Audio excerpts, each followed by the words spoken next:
ನಮಸ್ಕಾರ, ನಾನು ನಿಮ್ಮ Soumya Hemanth. Welcome back to my channel modern ಆಧ್ಯಾತ್ಮಿಕ. ಸ್ನೇಹಿತರೆ, ಕಳೆದ ಸಂಚಿಕೆಯಲ್ಲಷ್ಟೇ ನಿಮಗೆ ರಾಮನ ಕಾಡಿಗೆ ಹೋದಂಥ ಒಂದು ಮಾಹಿತಿಯನ್ನು, ಒಂದು ಸಂದರ್ಭನ ನಾನು ವಿವರಿಸಿದ್ದೆ. ವಿಶ್ವಾಮಿತ್ರ ಮಹರ್ಷಿಯವರು ತಾಟಕಿಯ ಸಂಹಾರಕ್ಕೋಸ್ಕರ ದಶರಥನ ಮನವೊಲಿಸಿ ರಾಮನನ್ನು ಕರೆದುಕೊಂಡು ಹೋಗ್ತಾರೆ ಅಂತ ಕಳೆದ ಸಂಚಿಕೆಯಲ್ಲಷ್ಟೇ ನಿಮಗೆ ತಿಳಿಸ್ಕೊಟ್ಟಿದ್ದೆ. ಇವತ್ತಿನ ಸಂಚಿಕೆಯಲ್ಲಿ ಅದು ಮುಂದುವರೆದ ಭಾಗವನ್ನು ನಾನು ಹೇಳ್ತಾ ಇದ್ದೀನಿ. ತಡ ಮಾಡೋದು ಬೇಡ, ಮುಂದುವರಿಸೋಣ. ರಾಮ ಮಲಗಿದ್ದಂಥ ಸಂದರ್ಭದಲ್ಲಿ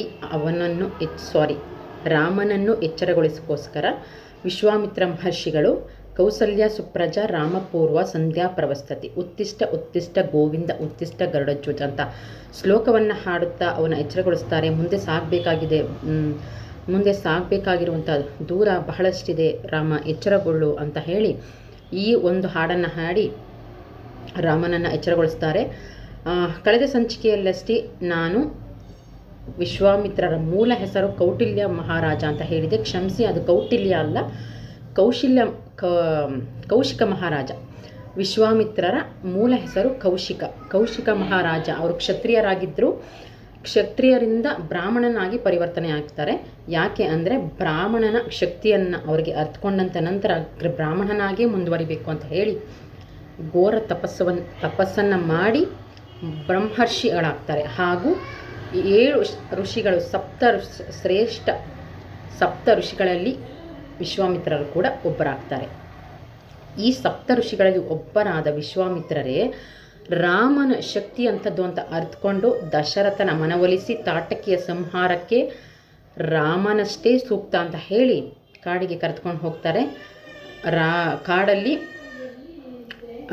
ತಾಟಕಿಯನ್ನು ಸಂಹಾರ ಮಾಡಿದಂಥ ಒಂದು ಸಂದರ್ಭ. ತಾಟಕಿ ಯಾರು ಅಂತ ಹೇಳಿದರೆ ಈ ಚಾಂಡನ ಹೆಂಡತಿ, ಅಗಸ್ತ್ಯ ಮುನಿಗಳಿಂದ ಶಾಪವನ್ನು ಪಡೆದಂಥವಳು.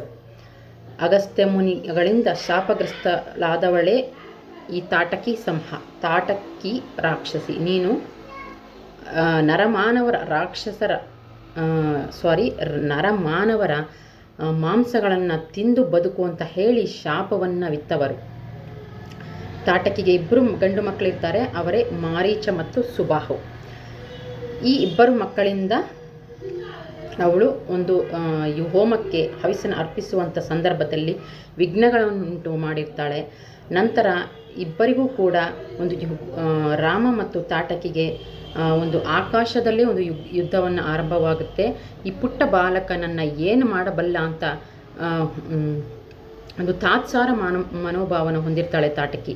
ಆದರೆ ರಾಮನ ಒಂದು ಅವಿರತ ಬಲ, ಅವನಿಗೆ ಅಗಾಧವಾದ ಶಕ್ತಿ ನಂತರ ಅರಿವಾಗುತ್ತೆ. ನಂತರ ತಾಟಕಿಯ ಸಂಹಾರ ಕೂಡ ಆಗುತ್ತೆ. ಒಂದು ಕಡೆ ಈ ತಾಟಕಿಯ ಸಂಹಾರ ಕಾಡಲ್ಲಿ ಆಗ್ತಿರೋ ಹಾಗೆ, ಇನ್ನೊಂದು ಕಡೆ ಮಿಥಿಲೆ ರಾಜ್ಯದಲ್ಲಿ ಸೀತೆಯ ಸ್ವಯಂವರ ಏರ್ಪಡಿಸಿರ್ತಾನೆ ಜನಕ ಮಹಾರಾಜ. ಶಿವನಿಂದ ವರ ಪಡೆದಂಥ ಒಂದು ಪಿನಾಕ ಎಂದ ಧನಸ್ಸನ್ನು ಯಾರು ಮುರಿತಾರೋ ಅವರಿಗೆ ನನ್ನ ಮಗಳನ್ನು ಕೊಟ್ಟು ವಿವಾಹ ಮಾಡ್ತೀನಿ ಅಂತ ಹೇಳಿ ಹಾಗೆ ಹಲವು ರಾಜ್ಯಗಳಿಂದ ಯುವರಾಜರು ಆ ಧನಸ್ಸನ್ನು ಮುರಲಿಕ್ಕೆ ಪ್ರಯತ್ನ ಪಡ್ತಾರೆ. ಆದರೆ ಅದನ್ನು ಮುಟ್ಲಿಕ್ಕೆ ಕೂಡ ಸಾಧ್ಯವಾಗೋದಿಲ್ಲ. ಈ ಕಡೆ ವಿಶ್ವಾಮಿತ್ರರು ಈ ವಿಷಯ ತಿಳಿಯುತ್ತಿದ್ದಂತೆ ರಾಮ ಮತ್ತು ಲಕ್ಷ್ಮಣರೊಡನೆ ಮಿಥಿಲೆ ರಾಜ್ಯವನ್ನು ತಲುಪುತ್ತಾರೆ. ಹಾಗೂ ಸ್ವಯಂವರಕ್ಕೆ ಕೂಡ ಪಾಲ್ಗೊಳ್ತಾರೆ. ಸ್ವಯಂವರವನ್ನು ಪಾಲ್ಗೊಂಡ ನಂತರ ಅಲ್ಲಿ ವಿಶ್ವಾಮಿತ್ರರ ಆಜ್ಞೆಯಂತೆ ರಾಮನು ಆ ಪಿನಾಕ ಧನಸ್ಸನ್ನು ಮುರಿತಾನೆ. ಹಾಗೂ ಸೀತೆಯನ್ನು ವರಿಸಿ ಮತ್ತೆ ಅಯೋಧ್ಯೆಗೆ ಕರೆದುಕೊಂಡು ಹೋಗ್ತಾನೆ. ಸೀತಾ ಮತ್ತು ರಾಮನ ಕಲ್ಯಾಣ ಅಂದರೆ ಆ ವೈಭವವನ್ನು ಆ ಅಯೋಧ್ಯ ರಾಜ್ಯವು ತುಂಬ ಒಂದು ವೈಭವಪೂರ್ವಕವಾಗಿ ಒಂದು ಮದುವಣಗಿತ್ತಿ ಅಂತ ಕೂಡ ಅಲಂಕಾರ ಆಗುತ್ತೆ. ನಂತರ ದಿನಗಳಲ್ಲಿ ಸೀತಾ ಮತ್ತು ರಾಮರ ಕಲ್ಯಾಣದ ನಂತರ ರಾಮನಿಗೆ ಪಟ್ಟಾಭಿಷೇಕ ಆಗಬೇಕು, ರಾಮನನ್ನು ರಾಜನನ್ನಾಗಿ ಕೌಶಲ ಮಹಾರಾಜನನ್ನಾಗಿ ಮಾಡಬೇಕು ಅಂತ ದಶರಥ ಒಂದು ಪಟ್ಟಾಭಿಷೇಕ ಒಂದು ಕಾರ್ಯಕ್ರಮವನ್ನು ಏರ್ಪಡಿಸ್ತಾನೆ. ಹಾಗೂ ಹಲವು ರಾಜರುಗಳಿಗೆ ಆಮಂತ್ರಣ ಕೂಡ ಹೋಗುತ್ತೆ. ಆದರೆ ಅದು ಸಾಧ್ಯವಾಗೋದಿಲ್ಲ. ಯಾಕೆ ಅಂತಂದರೆ, ನಿಮಗೆ ಕಳೆದ ಸಂಚಿಕೆಯಲ್ಲಿ ಹೇಳಿರುವ ಹಾಗೆ ಕೈಕೇಯಿ ಪಡೆದಂಥ ವರದಿಂದ ಕೈಕೇಯಿ 3 ವರಗಳಲ್ಲಿ ಭರತನೇ ನನ್ನ ರಾಜನಾಗಬೇಕು, ಹಾಗೂ 2ನೇ ವರವಾಗಿ ರಾಮ ವನವಾಸಕ್ಕೆ ತೆರಳಬೇಕು ಅಂತ ಹೇಳಿ 2 ವಾರಗಳನ್ನು ದಶರಥನ ಮುಂದೆ ಮಂಡಿಸಿದಾಗ ದಶರಥ ಬೇರೆ ದಾರಿ ಕಾಣದೆ ಅದು ಒಪ್ಕೊಳ್ಬೇಕಾಗುತ್ತೆ. ಹಾಗೂ ಸೀತಾ ಮತ್ತು ಲಕ್ಷ್ಮಣರ ಸಮೇತವಾಗಿ ರಾಮ ವನವಾಸಕ್ಕೆ ತೆರಳುತ್ತಾರೆ. ನಂತರ ಇದರ ಮುಂದಿನ ಭಾಗವನ್ನು ನಾನು ಮುಂದಿನ ಸಂಚಿಕೆಯಲ್ಲಿ ತಿಳಿಸ್ಕೊಡ್ತೇನೆ. ಇವತ್ತಿನ ಸಂಚಿಕೆ ನಿಮಗೆ ಬಹಳ ಉಪಯುಕ್ತವಾಗಿದೆ ಹಾಗೂ ತುಂಬ ಇಷ್ಟ ಆಗಿದೆ ಅಂತ ಭಾವಿಸ್ತಾ ಇವತ್ತಿನ ಸಂಚಿಕೆಯನ್ನು ನಾನು ಮುಗಿಸ್ತಾ ಇದ್ದೀನಿ. ನಿಮ್ಮ ಅಭಿಪ್ರಾಯಗಳನ್ನು ದಯವಿಟ್ಟು ಕಮೆಂಟ್ ಮತ್ತು ಲೈಕ್ ಮೂಲಕ ತಿಳಿಸಿ. ಹಾಗೂ ನೋಟಿಫಿಕೇಷನ್ ಬಟನ್ ಆನ್ ಮಾಡ್ಕೊಳ್ಳಿ. ನಾನು ಯಾವಾಗಲೂ ವಿಡಿಯೋ ಹಾಕ್ತಾರೆ ನಿಮಗೆ ನೋಟಿಫಿಕೇಷನ್ ಕೂಡ ಬರುತ್ತೆ. ಹಾಗೂ ನಿಮ್ಮ ಫ್ರೆಂಡ್ಸ್ ಮತ್ತು ಫ್ಯಾಮಿಲಿಗೆ ಶೇರ್ ಮಾಡಿ. ಈ ಕಥೆಗಳನ್ನು ನಿಮ್ಮ ಮಕ್ಕಳಿಗೆ ತಿಳಿಸಿ.